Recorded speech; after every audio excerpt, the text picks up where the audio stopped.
보고 있나요? 보고 있나요? 아, 우리 은찬이가 오랜만에 왔어요.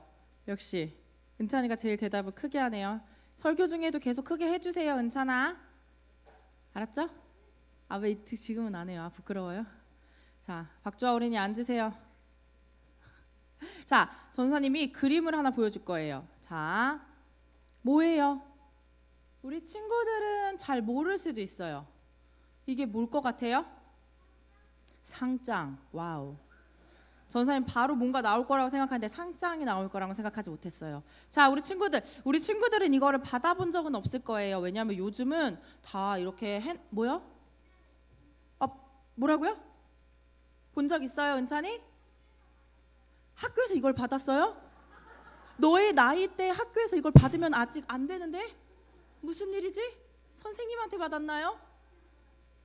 아, 우리 친구들이 실질적으로 종이로 본 적은 많이 없을 거예요. 왜냐하면 요즘은 다 카카오톡으로 서로 이렇게 주고받는데 아한 가온이 이거 뭔 거 같아요? 복화술하지 말고 빨리. 자, 초성 게임. 치읓, 디귿, 지읒. 뭐예요, 우리 친구들? 첨척장 맞아요. 다른 말로 하면 뭐 초대장 이런 게 될 수 있어요. 그러면 이걸 누구 어떤 자리에 초대하는 걸까? 청첩장이 맞아요. 누구예요? 오, 아, 윤서였구나. 야, 맞아요. 결혼식에 초대받을 때 저런 초대장, 첨척장을 보내서 그 첨척장을 받은 사람만 이 결혼식에 갈 수 있어요. 우리 친구들 혹시 결혼식 가본 적 있어요? 가본 적 있어요?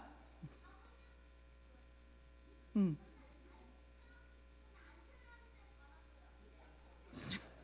안 태어났는데 가봤다고요? 와, 대단한 능력이다. 아, 그랬구나. 맞아요. 전도사님도 주변 친구들 혹은 친척 결혼식에 초대받아서 가본 적이 있어요. 그럼 우리 결혼식 갈 때 어떤 옷을 입었는지 기억나는 친구? 잘 모르겠죠? 엄마 아빠가 아마 우리 친구들한테 가장 이쁜 옷을 입어서 결혼식에 갔을 거예요. 전도사님도 지난 여름에 아주 가까운 친척의 결혼식이 있었는데 어떤 옷을 입고 가야 하는지 엄청 고민했던 것 같아요. 왜냐하면 초대받은 중요한 자리니까 평소에 입는 옷보다는 그 자리에 맞는 옷을 입고 가야 했기 때문이에요. 근데 전사님이 아주 웃긴 사진을 하나 찾았어요. 이거 어른들은 다 알 것 같아. 자, 짜잔. 어른들도 혹시 모르시나요? 우리 젊은 청년분들 혹시 아시나요? 저 끝에 있는 안경 낀 사람이 누군지 혹시 아시나요? 맞아요. 이 사진이 엄청 이슈가 됐어요. 왜 이슈가 됐냐면 저게 지금 너희들은 잘 모르겠지만 이휘재라는 혹시 연예인을 아시나요? 네, 그 이휘재 연예인 누나의 결혼식인데 송은이라는 개그우먼이 저 옆에 저렇게 분홍색 옷에 청바지에 머리는 샛노랗게 하고 검은색 안경을 끼고 결혼식에 간 거예요. 우리 친구들이 딱 봐도 결혼식에 어떤 옷을 입고 가야 되는지 우리 친구들이 잘 모르겠지만 딱 봐도 저 옷이 어울려요, 안 어울려요? 관심 없어요? 관심 좀 가져줘요, 전사님한테. 어울려요, 안 어울려요? 한마디만 해줘요. 혁준아, 어울려요? 아, 누가 봐도 안 어울리는 것 같죠? 뭐라고요? 안 어울려요. 옆에 사람들 딱 멋지게 수트 입고 이쁘게 딱 꾸며 입고 갔는데 저 송은이 아줌마는 이렇게 막 이상한 아줌마, 네, 이상한 막 너무 약간 왠지 합성해 놓은 것 같지 않아요? 친구들 너무 어울리지 않아서 선생님 전사님 착각했어요. 이거 합성했나? 저렇게 어울리지 않는 옷을 입고 가면 조금 이상한 것 같아요. 그래서 우리 친구들도 그렇고 중요한 자리에 초대받았을 때는 그 자리에 걸맞는 옷을 입고 가는 것이 굉장히 중요해요. 친구들, 오늘 말씀 가운데도 예수님께서 혼인잔치 비유로 말씀을 또 해주셨어요. 마태복음 22장 2절에 보면 천국은 마치 자기 아들을 위하여 혼인잔치를 베푼 어떤 임금과 같으니 하시면서 예수님께서 말씀을 시작하세요. 얘들아 여기 보자. 앞에 재밌는 그림만 보면 안 돼요. 지금부터 우리가 예수님의 말씀을 잘 들어야 되니까 집중. 전사님 보세요. 자, 이것도 보세요. 자, 옛날에 어떤 왕이 있었는데 그 왕이 자신의 아들을 위한 혼인잔치를 준비했어요. 그래서 그 왕은 자신의 종들을 초대하기로 한 사람들에게 보내서 여러분 이제 잔치가 준비되었으니 어서 오세요라고 이야기했어요. 근데 그 사람들의 반응은 어땠을까요, 우리 친구들? 바로 뭐라 그랬냐면 저기요, 왕이 혼인잔치 준비했대요. 여러분 오세요 했더니 사람들이 싫어요, 안 가요 라고 첫 번째 응답을 했대요. 하지만 왕은 포기하지 않고요, 다른 종들을 또 보내서 저기요 혼인잔치가 준비됐어요, 빨리 오세요 했더니 그 다음에는 어떻게 됐을까, 우리 친구들? 갔을까요, 안 갔을까요? 두 번째 청했어요. 두 번째, 제발 와주세요 했는데 갔을까요, 안 갔을까요? 안 갔을 것 같아요. 딩동댕, 맞아요. 싫어요, 저 바빠요, 저는 지금 저희 사업장에도 가야 되고 내 밭에도 가게 되고 저 안 갈 거예요 하고 어떤 사람은 그 초대에 대답도 하지 않고 심지어 어떤 사람은 그 종들을 가서 막 괴롭히고 때렸대요. 왕은 기분이 좋았을까요, 안 좋았을까요? 왕은 너무 화가 났어요. 그래서 자신이 초대를 하기로 한 사람들을 초대하지 않고 길에서 만나는 모든 사람을 초대하기 시작했어요. 종들은 길에 나가서 만나는 사람을 모두 초대했어요. 그래서 잔치 가운데는 많은 사람들이 모였는데, 그런데 우리 친구들 이 사진만 봐도 또 뭔가 어울리지 않는 한 사람이 있어요. 그죠? 보여요? 어울리지 않는 한 사람 찾기. 어떤 사람이에요? 무슨 색깔의 옷을 입었어요, 은찬아? 하얀색? 갈색의 옷을 입어요. 맞아요. 그렇게 선생님도 처음에 그렇게 보였어요. 자, 그런데 그중 맞아요. 저 갈색 옷을 입은 사람, 혼인 잔치에 왠지 걸맞지 않는 옷을 입고 간 거예요. 그래서 왕은 일하는 사람들을 불러서 이 사람을 밖으로 내쫓으라고 했어요. 친구들, 하나님, 예수님께서 이 비유로 우리 친구들에게 하시고자 하시는 말씀은 무엇일까요? 바로 천국은요, 초대장이 있어야만 갈 수 있다는 거예요. 우리 친구들 아까 들은 얘기 잘 생각해봐요. 자, 왕이 사람들을 초대했어요, 아니면 사람들이 가서 저기요, 나 여기 혼인잔치 들어가고 싶어요, 나 들여보내주세요 했어요? 우리 친구들, 왕이 사람들을 초대했어요, 아니면 사람들이 막 밀고 들어가서 내가 들어갈 거예요 했어요? 맞아요. 왕이 사람들을 초대했어요. 이 말은 뭐냐면 천국도 마찬가지예요. 우리가 천국을 들어가기 위해서는 하나님께서 우리 친구들을 초대해야지만 들어갈 수 있는 곳이라는 거예요. 하나님께서 우리 친구들에게 구원을 허락하시고 초대장을 주셔야지만 우리는 천국에 들어갈 수 있고 하나님과 함께 천국 잔치를 누릴 수 있는 거예요. 친구들, 지금도 하나님께서는 우리 친구들 마음 가운데 계속 두드리고 계세요. 혁준아, 혁빈아, 나랑 같이 천국 잔치 가자. 현서야, 가온아, 나랑 함께 천국 잔치 가자 하면서 계속 우리 친구들의 마음을 두드리면서 우리 친구들을 초대하고 계세요. 그래서 전도사님은요, 우리 친구들이 하나님께서 보내신 이 초대장을 기쁜 마음으로 받는 친구들이 되었으면 좋겠어요. 근데 아까 그 왕 이야기 때 첫 번째 사람한테 가자고 하니까 사람들이 어떻게 했어요? 안 갔어요. 나 지금 바빠요 하면서 안 갔어요. 혹시나 우리 친구들도 지금 우리 친구들 마음 가운데 하나님께서 자, 예수님 믿고 나랑 천국 가자라고 하고 있는데 하나님, 제가 지금 좀 바빠요. 제가 지금 뭐 그림도 그려야 되고요, 제가 지금 게임도 해야 돼서 나중에 갈게요 라고 받아들이지 않는 것이 아니라 그 초대에 응해서 천국 잔치에 어울리는 사람으로서 살아가는 우리 친구들이 되었으면 좋겠어요. 그러면 천국 잔치에 어울리는 사람이 되려면 어떻게 해야 될까? 아까 어울리지 않은 옷을 입은 사람이 좀 어색했던 것처럼 우리 친구들도 천국에 딱 들어갔는데 내가 어울리는 옷을 입고 있는 사람이 아니면 어떡하지? 어울리는 옷을 입어야겠다라고 생각하면서 할 수 있는 건 뭐가 있을까, 우리 친구들? 바로 이거예요. 이걸 할 수 있어요, 박주아 어린이? 아니에요.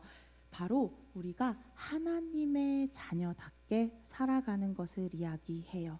천국에 어울리는 사람은 하나님의 자녀답게 사는 사람이에요. 하나님의 자녀인데 하나님의 말씀도 모르고 기도도 안 하고 하나님 말씀에 귀 기울이지 않고 내 생각대로, 내 마음대로, 내가 하고 싶은 대로 살아가는 것은 하나님의 자녀답게 살아가는 것이 아니에요. 다시 말해서 우리가 하나님 말씀에 귀 기울여야 되고 기도도 열심히 해야 되고 말씀도 잘 들어야 되고 그렇게 살아가는 것이 바로 하나님의 자녀답게 살아가는 우리 친구들인 거예요. 자, 우리 친구들은 이 천국 잔치에 어울리는 사람이 되고 싶나요? 아니면 이 아까 사진의 송은이 아줌마처럼 어울리지 않게 이렇게 어색한 사람이 되어서 쫓겨나고 싶나요? 어떤 사람이 되고 싶어요, 우리 친구들? 천국 잔치에 어울리는 사람이 되었으면 좋겠어요. 그래서 전도사님은 우리 친구들이 하나님이 주신 천국 잔치의 초대장을 받아서 그 천국 잔치에 어울리는 하나님의 자녀로 살아가길 축복합니다.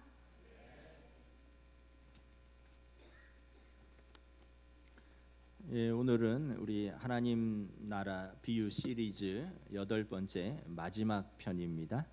혼인잔치의 비유이죠.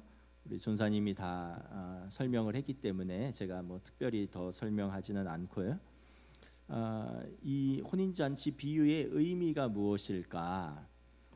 여러분, 혼인잔치는 천국 말합니다. 하나님 나라를 의미하고요. 그리고 이 혼인잔치를 열고 초대한 임금님, 혼주는 하나님이죠. 그리고 임금님의 아들, 오늘 결혼식의 주인인 신랑은 예수 그리스도를 말하는 것입니다. 종들은 왕의 명령을 가지고 초청장을 가지고 간 종들은 구약의 선지자들, 그리고 신약의 사도들, 또 세례 요한, 그리고 오늘날의 모든 전도자들입니다. 여러분들도, 저와 여러분들도 이 왕의 편지를, 초청장을 들고 가는 종들이죠. 초청을 거절한 사람들, 첫 번째 거절한 사람들은 유대인들을 말합니다. 이스라엘 사람들. 하나님께서 먼저 그들을 부르셨고 그들에게 말씀을, 하나님의 말씀을 맡기셨고 그리고 그들을 통하여 하나님 나라가 확장되기를 원하셔서, 그리고 결정적으로 예수님께서 유대인으로 그들 가운데 가셨는데 그들이 거절을 했습니다. 종들이 사거리 길에 나가서 만나는 모든 사람들을 초청하죠. 이것은 이제 복음이 이방인에게로, 모든 사람들에게로 넘어가는 것을 의미합니다. 그리고 예복을 입지 않은 사람을 쫓아내는 것은 최후의 심판에 의인과 악인이 분리되는 것을 말합니다. 우리가 여기서 이제 조금 질문할 것이 있는데, 이건 비유니까 그런 질문들은 우리가 좀 넘어가야 할 것입니다. 왜 초청장을 들고 온 종들을 뭐 때리고 모욕하고 죽이기까지 했냐, 그렇게까지 할 필요가 있느냐, 또 그것을 거절했다고 해서 왕이 군대를 보내서 그 마을을 진멸할 필요까지 있느냐, 뭐 이런 것들은 우리가 그냥 비유라는 것을 알고 넘어가시고요. 그 당시에 이제 유대 풍습에 왕이나 성주들, 큰 부자들은 잔치를 초청할 때 자기 잔치의 격에 맞는 잔치를 하려고 그 예복을 주최자가 준비를 했다가 입구에서 들어오는 사람들에게 나누어 주었다고 합니다. 그래서 결혼식에 우리가 아까 예복을 입지 않은 한 사람은 옷이 없을 수도 있지 않느냐, 그걸로 쫓아내고 슬피 울며 이를 갈 일이 있느냐, 예복을 왕이 준비해서 주었다는 거예요. 그런데 그 사람이 그 예복 입기를 거절한 것입니다. 그 예복은 뭐냐하면, 여러분, 하나님께서 하나님 나라에 들어가기 위한 합당한 예복은 우리가 예수 그리스도의 보혈로 의롭게 된 믿음과 의의 옷을 말하는 것입니다. 우리가 이제 설명은 이렇게 됐고요. 자, 우리가 초청을 받았으나 거절한 이유를 한번 좀 보려고 합니다. 우리 4절 이렇게 보면 우리 4절, 5절, 6절 우리 교독하겠습니다. 다시 다른 종들을 보내어 이르되 청한 사람에게 이르기를 내가 오찬을 준비하되 나의 소와 살찐 짐승을 잡고 모든 것을 갖추었으니 웃어서 하니라. 그들이 돌아보지 않고 한 사람은 자기 밭으로 한 사람은 자기 사업하러 가고. 함께 읽습니다. 그 남은 자들은 종들을 잡아 모욕하고 죽이니. 혼인잔치에 초청을 받은 사람들이 거절한 이유는 무엇입니까? 첫째는 개인적인 일이 더 중요하고 더 바쁘다라고 생각하기 때문에 그렇습니다. 5절에 보면 그들이 돌아보지도 않고 한 사람은 자기 밭으로 한 사람은 사업하러 가고, 옛날에도 사업이라는 말을 썼나 봐요. 돌아보지도 않고 난 바쁘다, 나 일하러 가야 된다, 바쁘다, 나 사업해야 된다, 비즈니스 해야 된다, 고객도 만나고 뭘 바쁘다는 거예요. 예수님 때나 지금이나 복음의 초청에 거절하는 사람들의 이유는 똑같은 것 같습니다. 굉장히 현실적인 이유입니다. 일해야 하고 바쁘다는 것입니다. 그리고 그렇게 열심히 살다 보니 피곤해서 오늘은 갈 수 없겠다라는 것입니다. 여러분, 생업이 중요합니다. 일을 게을리 하라는 것도 아니고 또 사업을 소홀히 하라는 것도 아닙니다. 그런데 오늘 초대를 거절한 이 사람들은 그냥 현실만이 제일 중요하다고 생각하기 때문에 그렇습니다. 하나님 나라에는 관심이 없고 자신의 영적 상태에도 관심이 없습니다. 그냥 현실이 중요하고 지금 내가 돈 벌어야 되고 지금 내 몸이 바쁘고 피곤하다는 거예요. 그러니까 지금 현실적으로 내 몸이 그렇고 내 일이 그렇고 내 상황이 그렇다는 거예요. 나는 거기 갈 시간도 없다라는 거예요. 아마 요즘은 한 가지가 더 있을 것 같아요. 바쁘고 피곤한 거 말고 게을러서, 귀찮아서, 이렇게 추운데 어떻게 가냐, 이 아침에, 주일날은 아침에 11시까지 오려면 일찍부터 서둘러야 되잖아요. 그 아침에 어떻게 그렇게 일찍 일어나서 가냐. 또 요즘은 아마 게으름이 가장 또 한 원인일 것 같기도 합니다.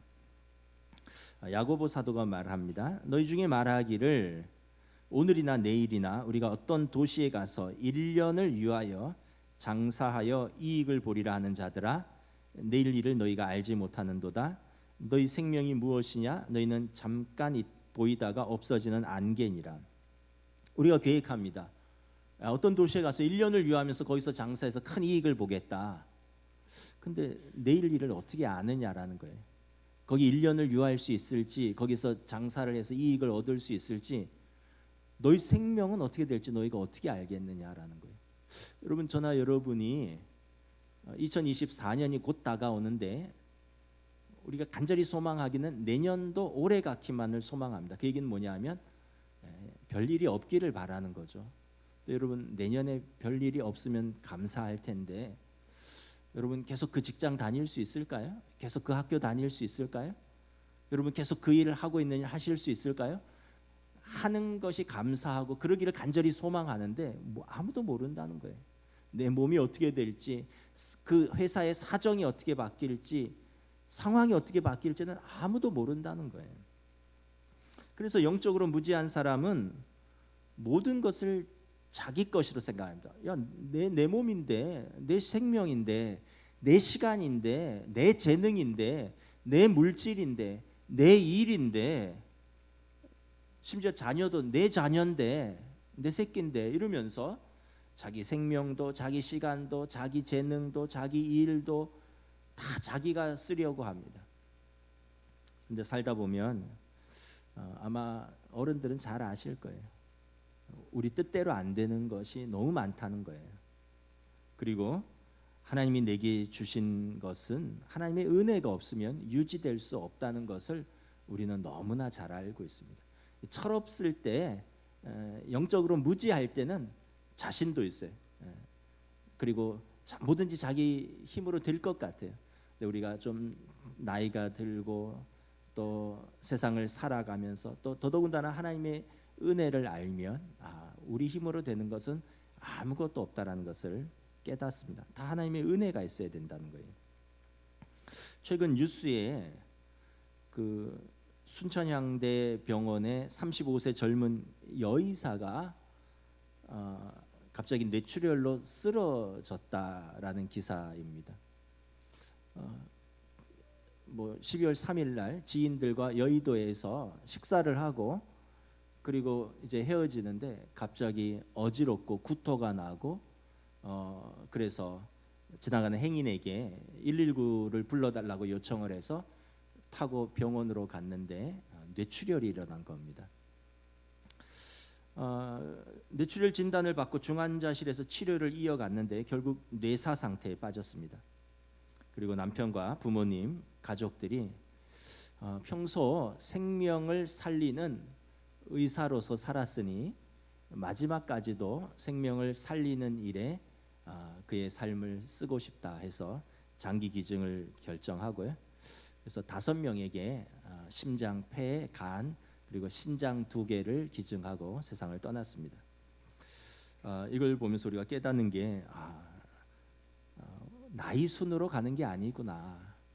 또 특별한 일이 있어서 가는 것도 아니구나.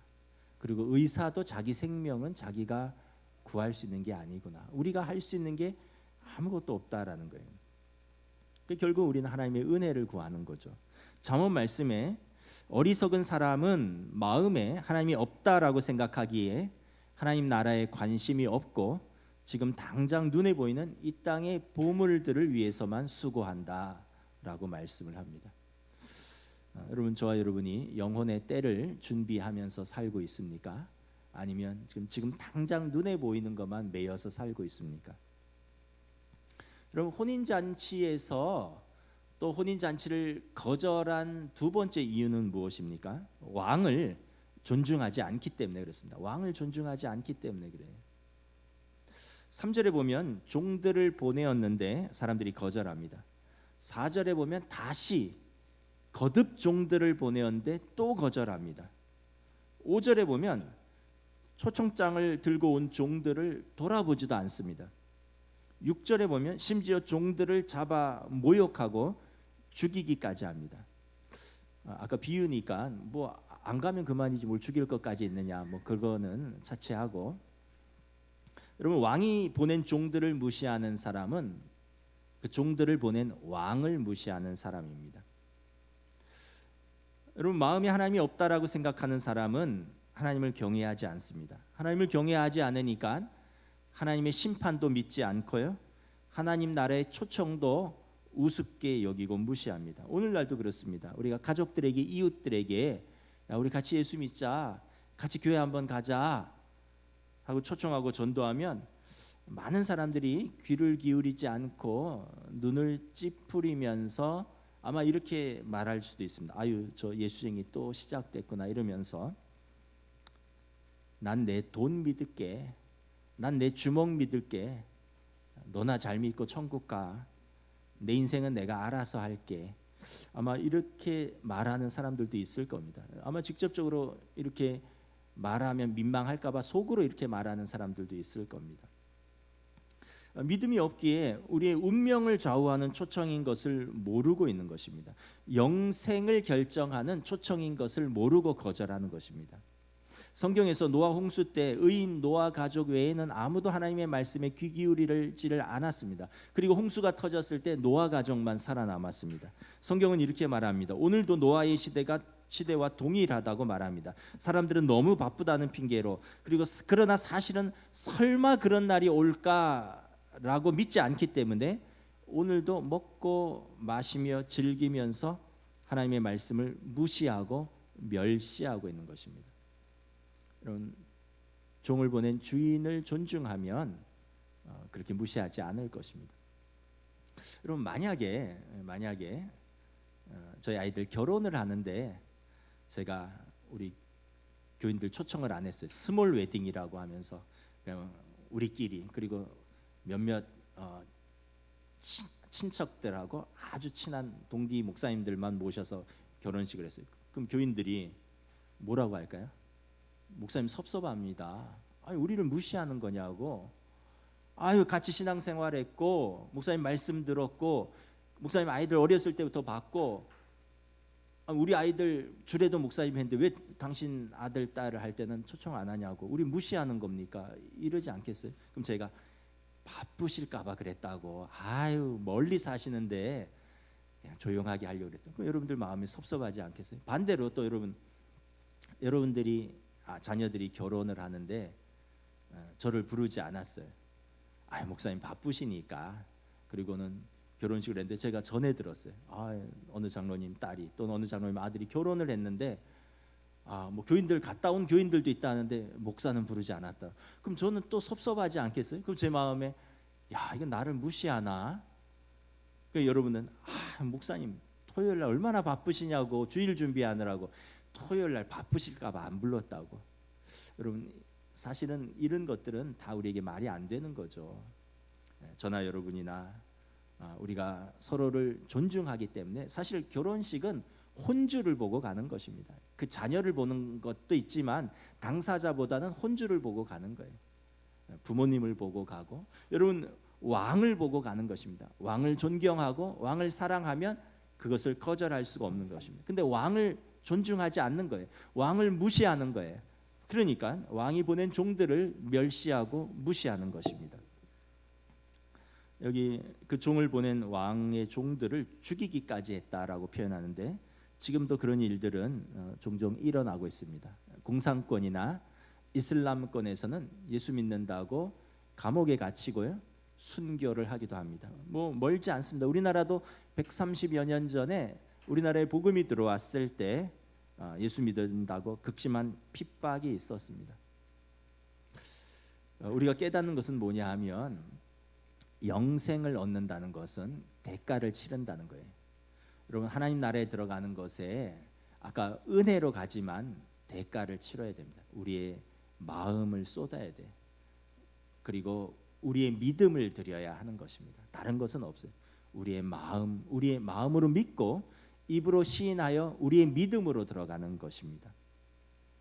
우리가 깨닫는 것은 예수를 믿고 영생을 얻는다는 것은 그만큼 소중한 것이기 때문에 대가를 치르고서라도 반드시 들어가야 된다는 것이. 여러분, 자녀들하고 만약에 어디 갔는데 만약에 뭐 놀이공원을 갔다 그러면 입장권을 끊었는데 5식구인데 4명만 들어가고 1명은 돈이 없어서 못 들어간다. 그럼 여러분 어떻게 하시겠어요? 야, 우리는 여기까지 왔으니 우리는 들어갈게. 너는 남아 있어라. 그러시겠어요? 아니면 뭐 그럴 수는 있겠네요. 야, 아빠는 밖에서 기다릴게. 나머지 식구들은 들어갔다 와. 이럴 수는 있겠네요. 근데 여러분, 하나님 나라도 그러실 수 있겠어요? 야, 그래도 아빠, 엄마, 할아버지, 할머니는 들어갈게. 너희들의 선택이니까. 너희가 그렇게 선택했으니 할 수 없지. 뭐 너희들은 못 가는 거 할 수 없다. 너희 선택이었으니까. 그러실 수 있겠어요? 여러분, 우리가 가장 귀한 것이라면 귀한 것의 대가를 치러야 합니다. 예수님께서 그러셨어요. 히브리서 12장 2절 말씀입니다. 믿음의 주요 또 온전하게 하신 이인 예수를 바라보자. 그는 그 앞에 있는 기쁨을 위하여 십자가를 참으사 부끄러움을 개의치 아니하시더니 하나님 보좌 우편에 앉으셨느니라. 예수님이 우리를 구원하시려고요, 십자가를 지셨는데 부끄럽다고 하지 않으셨습니다. 이걸 개의치 않으시고 그 고통을 참으셨습니다. 대가를 치르셔서 우리를 하나님 나라에 초청하신 것입니다. 여러분, 그래도 안 들어가시겠어요? 여러분, 혼인잔치 비유의 교훈은 무엇입니까? 먼저는 여러분, 모든 사람들에게 선포된 천국이라는 거예요.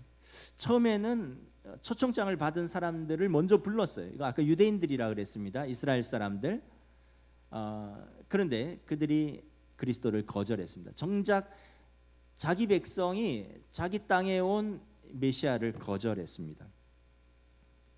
요한복음 1장 11절에 자기 땅에 오매 자기 백성이 영접하지 아니하였으니, 유대인들이 먼저 부르심을 받았으나 예수님을 배척했습니다. 이에 종들에게 말합니다. 청함을 받은 사람들이 합당하지 않다. 9절에 사거리에 나가서 만나는 모든 사람들을 다 데리고 와라. 그리고 이제 복음은 이방인에게로 넘어갑니다. 모든 민족, 모든 백성에게로 넘어가는 것입니다. 로마서 3장 29절 말씀입니다. 우리 함께 읽습니다. 시작. 하나님은 다만 유대인의 하나님이시냐? 또한 이방인의 하나님은 아니시냐? 진실로 이방인의 하나님도 되시느니라. 여러분, 어떤 분들이 이렇게 이야기를 할 수도 있습니다. 왜 서양 종교를 믿느냐? 왜 이스라엘의 하나님을 믿느냐? 이스라엘의 하나님만이 아니란 거예요. 모든 민족, 모든 백성의 하나님이시라는 겁니다. 이제 잔치자리는 손님들로 가득 차게 되었습니다. 10절에 보면 종들이 길에 나가 악한 자나 선한 자나 만나는 대로 모두 내려오니 혼인 잔치에 손님이 가득한지라. 여러분, 이 잔치자리에 초청된 사람들 중에 평범한 사람도 있고요, 일명 시정잡배도 있습니다. 건강한 사람도 있고요, 병든 사람도 있습니다. 선한 사람도 있고 악한 사람도 있습니다. 근데 모두가 초청을 받았습니다. 여러분, 이런 경우는 흔치 않습니다. 다 자기들의 기준이 있어요. 어떤 자격증을 가진 사람, 어떤 흠이 없는 사람, 또 어떤 조건에 부합하는 사람들만 우리 학교에, 우리 회사에, 또 우리 여기서 일을 할 수 있습니다. 이게 다, 세상은 다 조건이 있어요. 하나님 나라는 누구나 초청을 합니다. 특별히 하나님은 죄인들을 불쌍히 여기셔서 부르셨습니다. 예수님께서 말씀하셨습니다. 건강한 자에게는 의사가 쓸데없고 병든 자에게라 쓸데있느니라. 나는 의인을 부르러 온 것이 아니라 죄인을 부르러 왔노라. 여러분, 병원은 병자들이 가듯이 하나님 나라에 초청을 해서 예수님이 오셨다는 거예요. 죄인을 부르러. 여러분, 이 세상은 죄인을 원하지 않습니다. 어떤 사람의 죄를 알면요, 수군거려요. 저 사람 저런 죄를 저질렀대. 야, 저 사람 우리랑 함께 있어도 되는 거야? 야, 저 사람이 어떤 일을 할지 또 어떻게 알고? 여러분, 우리는 죄인들을 원하지 않습니다. 예수님은 그 죄인들을 위해서 오셨습니다. 복음서에서 예수님이 부르시고 만나주신 사람들을 생각해 보십시오. 평범한 어부도 있고요, 니고데몬 같은 존귀한 공회원도 있습니다. 그런데 예수님이 주로 만나시고 교제하시고 말씀을 가르쳤던 사람들은 대부분 흠이 있고요, 평범하지도 못하고 심지어는 실패하고 죄인이라고 손가락 질 받는 사람들이었습니다. 결혼을 5번이나 실패해서 마음에 상처가 가득했던 사마리아 여인, 7귀신이 들렸던 막달라 마리아, 문둥병 걸려서 모두가 피했던 시몬, 동포들의 손가락질과 미움을 한 몸에 받았던 세리 삭개오, 간음하다가 현장에서 붙잡힌 여인, 예수님이 이런 사람들하고 같이 이야기하셨고 그들과 같이 그 집에 들어가셔서 먹고 마셨고 그들과 이야기하셨습니다. 그래서 예수님의 별명이 죄인과 세리들의 친구라는 거예요. 우리는 그러잖아요. 야, 걔랑 놀지 마, 걔랑 만나지 마, 너도 물든다. 예수님은 만나셨어요. 그러니까 세상의 정서와 달라요. 세상은 우리가 부정한 것을 만나면 부정하게 되지만 예수님께서는 의로우신 분이 부정한 것을 만나면 의로워지는 것입니다. 예수님께서 죄인인 나를 불쌍히 여기셔서 나를 용서하셨어요. 예수님이 죄가 아니라 나를 용서하셨습니다. 나를 불쌍히 여기신 것입니다. 죄인인 나를 불쌍히 여기시고 나를 용서하시니 내가 지은 죄도 용서하시는 것입니다. 예수님은 저와 여러분을 불쌍히 여기시고 저와 여러분을 용납하시는 것입니다. 우리 죄가 크고 작고가 아니라 우리 자체를 용납하신 것입니다. 하나님 나라는 이렇게 모든 사람이 초청 대상이고요, 모든 사람들이 들어야 하는 복음인 것입니다. 그래서 여러분, 하나님 나라 가는 거는 되게 쉬워요. 어떻게? 초청에 응하기만 하면 되는 것입니다. 초청에 응하기만 하면 돼요. 특별한 자격도 없고요, 그냥 응답하기만 하면 됩니다. 그런데 그게 그렇게 어려운가 봐요. 잘 아시잖아요. 그렇게 초청해도 절대 안 오는 가족이 있습니다. 그렇게 초청해도 그러면 절대 어떻게 보면 거절하는 분들도 있어요. 어제 노예 남성교회 연합회 제가 격려사를 할 일이 있어서 갔었는데 어느 장로님이 그러시더라고요. 40년을 성탄절마다 데리고 왔는데 그때만 오는 직원이 있다고. 나도 대단하고 그 사람도 대단하다고. 40년을 성탄 때마다 데리고 오는데 그때마다 데리고 오는 장로님도 대단하고, 그때만 이제는 그 회사를 나갔는데 성탄 때는 이제 그 장로님 생각나서 그 장로님 교회에 온대요. 그러니까 그 장로님도 대단하고 그 사람도 대단하고 참 대단한 사람 참 많아요. 여러분 우리가 참 그렇게 대단한 사람들입니다. 그렇게 마음이 뻣뻣하고 완악하고 목이 뻣뻣하고 하나님의 은혜의 초대를 그렇게 거절합니다. 여러분 자격 없는 자에게 주시는 은혜에 응답만 하면 하나님 나라에 들어가는 것입니다. 하나님 나라는 응답하는 자의 것입니다. 여러분 우리가 뭐 어떤 의로운 행위나 공적을 쌓아서 가는 사람들이 아니죠. 로마서 3장 27절 함께 읽습니다. 시작. 그런즉 자랑할 때가 있느냐 있을 수가 없느니라. 무슨 법으로냐 행위로냐 아니라 믿음의 법으로니라. 우리가 뭐가 있어서 하나님 나라에 갈 자격이 있는 게 아니라 하나님의 은혜로 가는 것입니다. 그러니까 여러분 은혜를 거부하면 어떻게 될까요? 심판입니다. 내쫓기어 슬피 울며 이를 갈미 있습니다. 마지막 때 알곡과 가라지가 분리될 것입니다. 마지막 때 좋은 물고기와 나쁜 물고기가 분리될 것입니다. 마지막 때 의인과 악인이 분리될 것입니다. 여러분 의인은 영원한 생명으로 악인은 영원한 형벌로 분리될 것입니다. 여러분 마지막으로 말씀을 읽고 마치도록 하겠습니다. 우리 11절, 11절부터 14절 우리 저와 여러분들이 교도하겠습니다. 임금이 손님들을 보러 들어올새 거기서 예복을 입지 않은 한 사람을 보고 이르되 친구여 어찌하여 예복을 입지 않고 여기 들어왔느냐 하니 그가 아무 말도 못하거늘. 임금이 사환들에게 말하되 그 손발을 묶고 바깥 어두운 데에 내 던지라. 거기서 슬피 울며 이를 갈게 되리라 하니라. 청함을 받은 자는 많되 택함을 입은 자는 적으니라. 여러분 다 청함을 받았고요, 다 초청을 받았습니다. 그러나 청함 받은 사람이 다 택함 받는 것은 아닙니다. 우리가 오늘 이 추운 날씨에 예배당에 와서 하나님 앞에 예배드리는 것은 예수님의 초청에 응한 것이니 잘한 것입니다. 그러나 우리가 하나님 앞에 설 때까지 우리의 믿음을 잃지 않고 의의 옷을 끝까지 입고 택하심을 받으시기를 우리 주님의 이름으로 축복합니다. 어느 분 말씀처럼 한국에 교회를 댕기는 사람은 많은 것 같은데 진짜 예수의 제자는 적은 것 같다라고 어떤 분이 그러셨어요. 여러분 그냥 교회 댕기는 것으로 만족하지 마시고 우리 주님의 좋은 제자가 되시기를 다시 한번 축복합니다. 오늘 이 자리에 앉은 우리 모두가 하나님 나라에서 만나 뵐 수 있기를 다시 한번 주님의 이름으로 축복합니다. 찬양하시겠습니다. 찬송가 105장입니다.